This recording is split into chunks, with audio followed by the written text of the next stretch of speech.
21h ici à Paris, bonsoir à tous, bienvenue si vous nous rejoignez sur France 24 dans Paris Direct à la une de l'actualité de ce vendredi.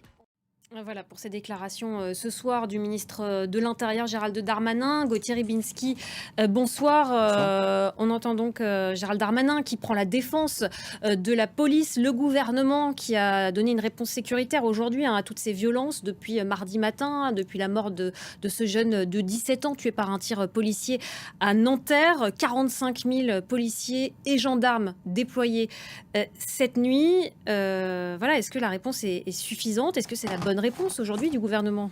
Alors, d'abord sur ce qu'a dit le ministre de l'Intérieur. Une des clés, Gauthier, c'est ça, c'est renouer le lien entre la police et la population. Oui. Merci beaucoup, Gauthier Rybinski, pour cette analyse. Et puis, on a appris tout à l'heure par la police, justement, et le parquet, la mort d'un jeune homme en Seine-Maritime, en marge des émeutes. Il est tombé du toit d'un magasin la nuit dernière. Voilà, Emmanuel Macron qui pointe du doigt la responsabilité des parents et qui a également expliqué être en contact avec les plateformes pour demander le retrait des contenus les plus sensibles des réseaux sociaux. Quant au ministre de la Justice, Éric Dupond-Moretti, il a appelé tout à l'heure à une réponse judiciaire très ferme.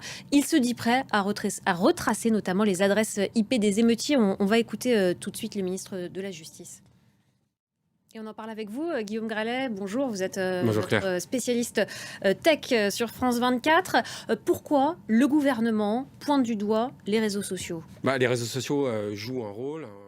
Merci beaucoup, Guillaume Gralet, pour cet éclairage. Et puis, cette situation en France est suivie bien sûr de très près à l'étranger. L'ONU a notamment demandé aujourd'hui à la France de se pencher sérieusement sur les problèmes de racisme et de discrimination raciale au sein de ses forces de l'ordre. Regardez. Dans l'actualité également, on va s'arrêter maintenant sur le Conseil de sécurité de l'ONU qui a mis fin tout à l'heure à l'intervention de la MINUSMA au Mali.